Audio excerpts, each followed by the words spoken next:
Chapter 372, Missing Case. After waiting for more than half an hour and confirming that nothing unexpected had happened, Klein and Emlyn White left Lawyer Jurgen's house and proceeded in silence, each of them preoccupied with their own thoughts. Soon, they arrived outside 15 Minsk Street. The vampire, Emlyn White, put his fist to his mouth, coughed lightly, and said, "The payment has been paid. I hope we won't meet again in the future." "That sounds pretty cool, but Mr. White, have you forgotten something important?" Klein smiled politely. "I will visit Bishop Otravsky every now and then, and I hope you will not be at the Harvest Church when the time comes. That way, I don't have to busy myself with finding a way to resolve your psychological cue." Emlyn White's expression suddenly became very strange. He stayed silent for 2 seconds before he raised his chin and said, "We have many powerful mysticologists among the sanguine. I will write to them for help." After he finished speaking, he pressed his hand to his chest and bowed to bid farewell. Turning around and taking a few steps, he suddenly slowed down, turned his head, and asked hesitantly, "What were you cooking over here?" "Beef bone radish soup, with rice and chili peppers from the Fainapotter Highlands," Klein said in anticipation as he breathed in the fragrance drifting out from the house. Emlyn frowned and shook his head. "Chili peppers aren't things fancied by the sanguine. Frankly speaking, it's hard for me to imagine a vampire eating chili peppers. Of course, I occasionally imagine a vampire holding a steamed bun and chewing on garlic and onions." Klein silently lampooned, pointed to the door, and indicated that he was about to enjoy his dinner. Emlyn White thought for a second, lowered his voice, and said in deliberation, "Last night, I thought over things for a long time and found out that you actually didn't do anything, so why are you asking for compensation? That old man would have let me leave at any moment." Klein chuckled. "No, that's not how the accounts are done. Your parents assigned a mission to find you, not to save you. In the end, I found you. According to the agreement, the reward should belong to me. Besides, if I hadn't reminded you, you might have stayed in Harvest Church for weeks or months before you realized that you were free to leave. Furthermore, you wouldn't have noticed the seed planted in your mind." "Are you hinting that my intelligence isn't up to par?" Emlyn's face twisted. "No, I'm saying it directly." Klein smiled but didn't say anything else. He just opened the door and went straight to the kitchen, his mind full of the clear and alluring soup, the white rice, the soft yet chewy beef, the marrow hidden deep in the bones, the sweet, refreshing radishes with meaty flavors, and the shredded chili from the Fainapotter Highlands. In the spicy hot shreds, there were also pink rose salt and green parsley leaves. On Thursday morning, as promised, Klein went to the value-for-money coffee shop in Eastborough. Old Kohler, who was still wearing the same thick jacket as before, was sitting in a corner, matching tea that barely tasted like tea with a loaf of black bread. Klein came in front of him, took out the things he had prepared long ago, and pushed them towards him. It was payment consisting of 2 5-soldi notes, 4 1-soldi notes, and a handful of copper pennies specially designed to increase the effect of the payment. Old Kohler stared straight at them for quite a while, before finally reaching out his right hand to take them with a tremble. He looked at the money over and over again, raised his hand to wipe his eyes, and squeezed out a smile. "At the dock, we carry the heavy goods and do some troublesome cleaning with our feet in the cold and dirty water, only for 1 soldi a day. And there was a total of 15 soldi here." Klein listened in silence. A few seconds later, he said, "What have you heard recently? What did you notice?" Old Kohler put away his payment, took another sip of his tea, pinched the corners of his eyes, and said, "I've met a lot of dockworkers, and I've reconnected with friends I used to know when I was a tramp. Some of them have found employment in factories, and some of them have been switching between the workhouse and the parks. Heck, just like how I was in the past. Recently, there has been a rumor from who knows, where that since we believe in one of the 7 gods, why don't we directly pray to the creator of everything? It's said that he didn't truly pass away, and he remains in everyone's body and in all things.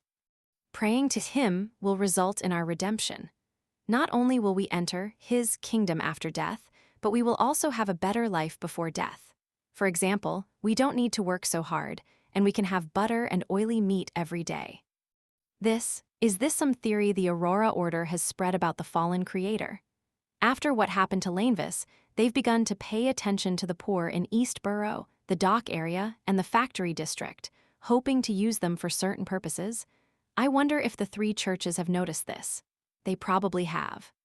Klein tucked a piece of butter between two slices of toast and took a bite without knowing what to expect.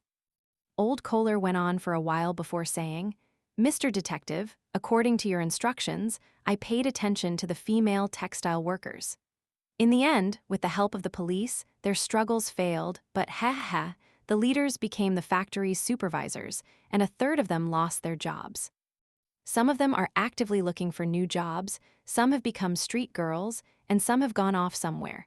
The entire East Borough is in chaos." If this was the situation when Vice Admiral Hurricane Kalangos came to Backland, he could come to East Borough to kill 1 or 2 people every day without anyone discovering or noticing the act. Klein sighed in his heart. Old Kohler continued to recount what he saw and heard daily before saying, "By the way, Liv's youngest daughter has gone missing." Liv, Klein was certain that he had never heard of the name. Old Kohler then said in realization, "She's the laundry maid you and Mr. Reporter met last time, the one who was arguing with someone. She was always at home doing the washing with her 2 daughters, but yesterday, when her 2 daughters were returning home from delivering the laundry, one of them ended up missing. The younger one, what a pity. She's been a widow for years, and she has always been counting on her 2 daughters, and now. The police in East Borough definitely won't look too hard for her."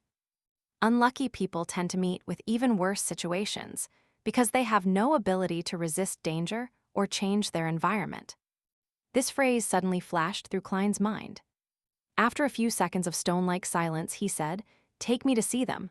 I'm a detective, so maybe I can help them find her." "They have no money," Old Kohler reminded him.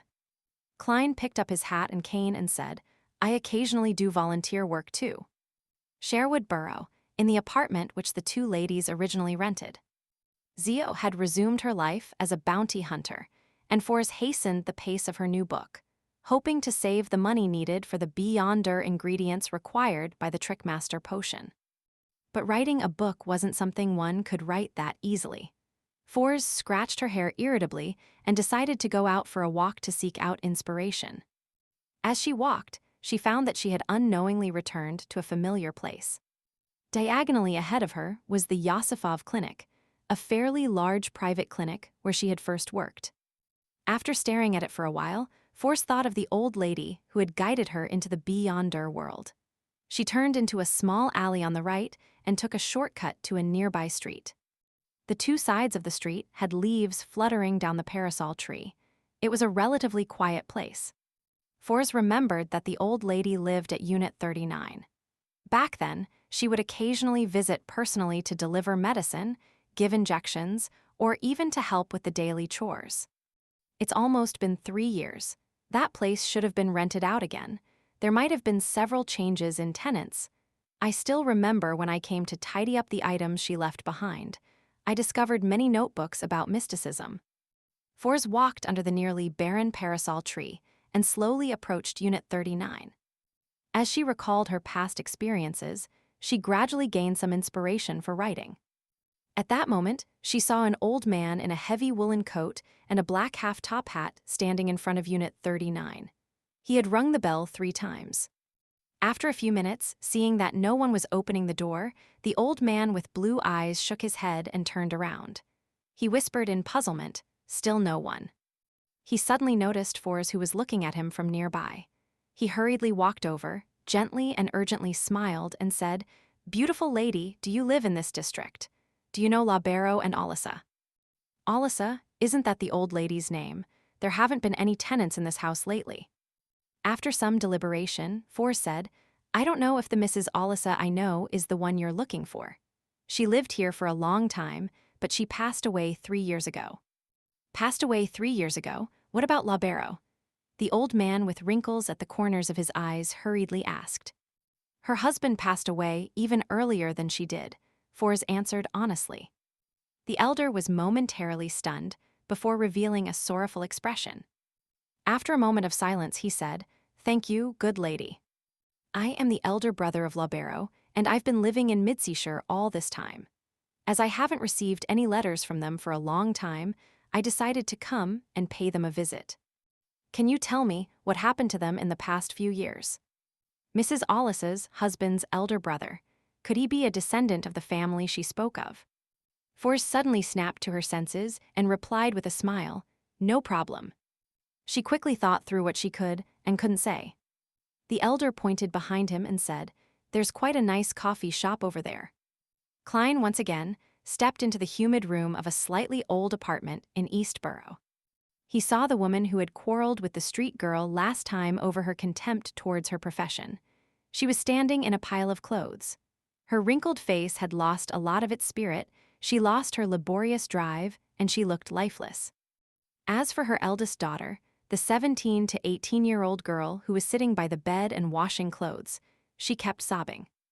"It's all my fault, I didn't watch over her properly. I shouldn't have taken her into the secluded alley." She even said that she was going to learn a few more words at the free school tonight. "It's my fault, it's all my fault." Liv suddenly regained her senses and turned to look at her eldest daughter. She wiped away her sad expression and berated her fiercely. "What are you crying for? Get up and wash the clothes. Do you want to starve? Do you plan on not even being able to attend the free school?" After screaming, she saw Klein and Old Kohler at the door.